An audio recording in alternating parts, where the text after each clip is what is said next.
This is how America used to be.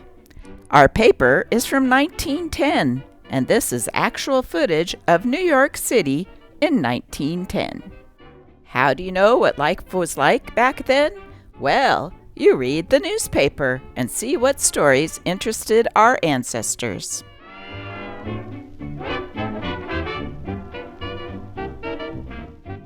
Welcome to Old Times Is Not Forgotten, where we are going to see how America used to be by reading the Seattle Post-Intelligencer newspaper from Seattle, Washington, dated April 15th, 1910.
We'll start with this article about the automobile menace in Seattle. In 1910, there was still horses and buggies along with these motorized vehicles, and some Seattleites thought this new contraption was a menace. Big auto labels still sore spot. Councilman Max Wardall will introduce a bill Monday night to nullify the effect of the ordinance recently passed by the council to minimize joyriding in the city's automobiles. Mr. Wardle's bill is to reduce the size of the letters required to label city-owned automobiles. The Goddard bill, which will become law on May 1st, provided that the letters must be 6 inches high and placed on the rear of the car so that they can be read.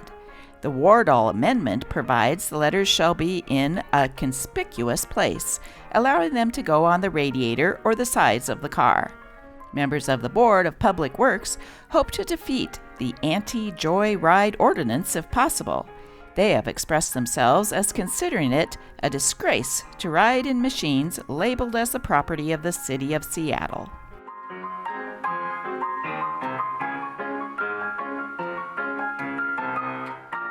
In 1910, people were still talking about the Indian Wars and bragging about it.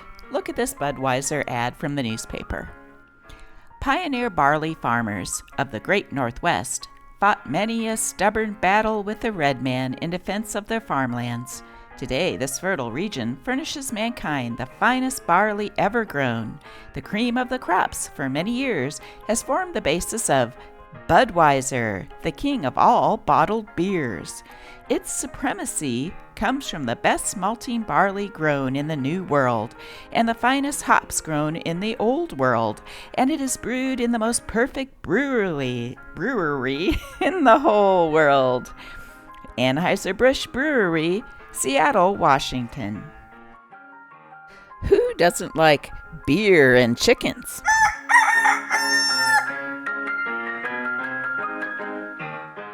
Ooh, this one's exciting. Human cushion saves his life in 3-story fall. Portland, Oregon, April 15th, 1910. Falling upon a pedestrian who happened to be directly beneath probably saved H.A. Coonsat from death when he accidentally pitched from a window in the third story of a lodging house here today. B.R. Hutchings, the human cushion, was knocked down but not injured. Coonsat's head struck the sidewalk with such force as to render him unconscious. It is expected he will recover.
The Corset in Court. Magistrate Barlow of New York may be in training for the Chattanooga Circuit, or he may be merely naturally modest.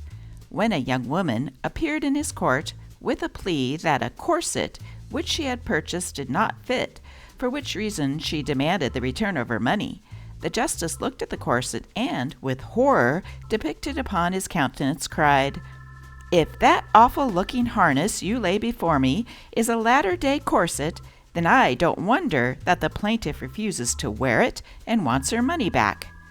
Then the purchaser of the corset proposed to put it on for the purpose of showing wherein it failed to meet requirements. But the magistrate held up his hand and exclaimed, "No, I positively refuse to allow the young woman to don those cruel-looking things in my court." Aside from the nice question whether a corset should be referred to as those or it, there will be a general agreement on the propositions that Magistrate Barlow acted wisely in refusing to permit his court to be converted into a fitting room. The dignity of our temple of justice should be preserved, and furthermore, even a magistrate may be condemned for wishing to avoid any necessity of explaining to his wife, when he had finished his hard day's work on the bench, "Say, here's a woman who looks good in a corset." This is the famous silent movie actress Pearl White in The Woman Hater. In 1910, a phrase I love is when you see a beautiful woman, you say, "She's the jammiest bits of jam." Stay tuned to the end of this video and you'll see Pearl rescuing her man from some wild Indians.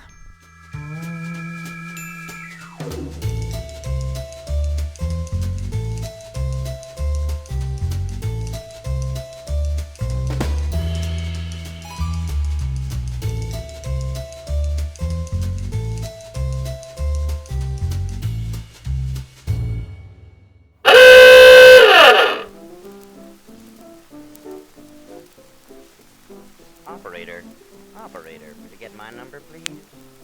What can the trouble be? Oh, hello, dear. This is me. Is my baby lonesome, maybe? Well, I thought I heard you sigh. You say you're feeling blue. Well, honey, so am I. Say, are you gonna be home tonight? Are you gonna be home tonight? You gonna be home? Yeah? Then I'll be over. But tell me, where'll your people be? You know, they never thought much of me. Oh, they've gone to a show. Yeah? Then I'll be over. And through your parlor window, why, we'll watch the stars. Yeah, and I can sit and smoke your old man's cigars, and what, you're gonna have liverwurst. Oh, that always gives me a thirst. Your cellar's full. Oh, yeah, then I'll be over. Are you gonna be home tonight? Are you gonna be home tonight? Are you gonna be home? Oh, yeah, then I'll be over. But tell me, your little brother Gus, is he gonna bother us? Oh, you put him in bed. Yeah, then I'll be over. I have a lot of things I think you should know.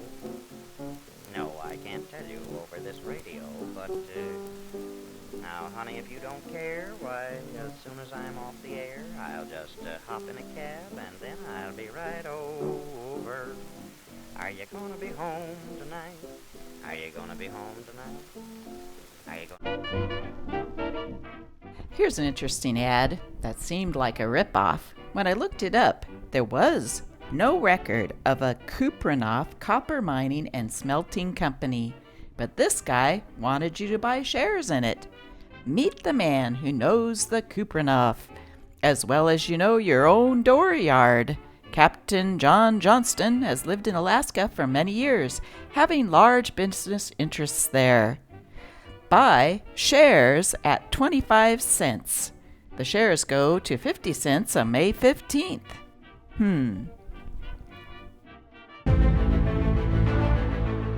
Now for a more serious article in the newspaper about the day before, April 14th, 1910.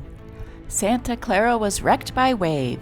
Captain Norin declared tonight that the Santa Clara did not strike in passing over the bar, but attributes the wrenching of the plates and the consequent inflow of water to the force of an unusually heavy wave that struck the vessel as she was working her way out to sea along the channel. With her decks awash and slowly settling in the sea, the steamer Santa Clara of the North Pacific Coast Steamship Company, which sprung a leak while passing over Humboldt Bar yesterday afternoon, is lumbering at anchor in the heavy swells off Table Bluff, 10 miles below here, tonight in the same position in which she was left by Captain Norin last night. The vessel is deserted, save for the ship's cat, which would not leave the deck when the passengers and crew went over the side into the small boats.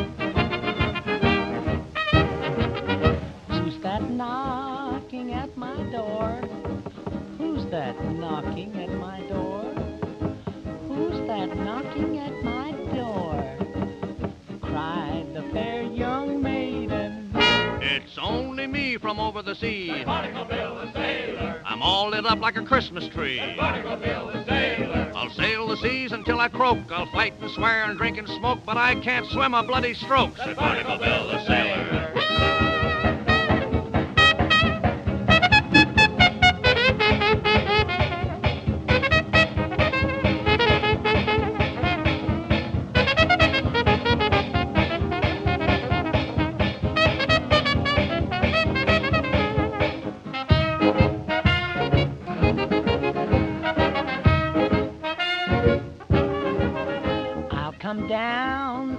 You in.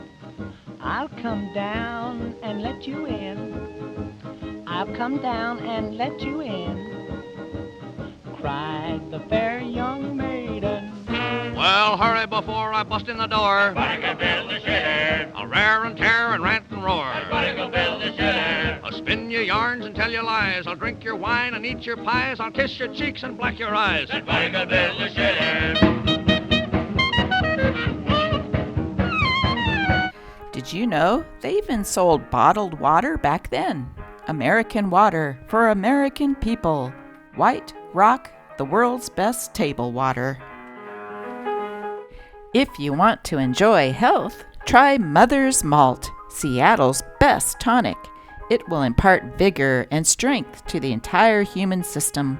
It will make the weak strong and the strong stronger because it possesses highly nutritive and assimilative properties. At all drugstores. Oftentimes, in the 1910s, they used poems for their advertisements. Here's a product I never heard of. The swine or the flower. Oh me, I saw a huge and loathsome sty, wherein I drove of wallowing swine were barred, whose banquet shocked the nostril and the eye. Then spoke a voice, Behold the source of lard. I fled, and saw a field that seemed at first one glistening mass of roses pure and white, with dewy buds mid dark and green foliage nursed. And, as I lingered over the lovely sight, the summer breeze that cooled that southern scene whispered, Behold the source of Cottolene. Nature's gift from the sunny south. Cottolene is a pure and wholesome frying and shortening medium made from refined cottonseed oil. There is not an ounce of hog fat in it to make food unwholesome, greasy, and undigestible.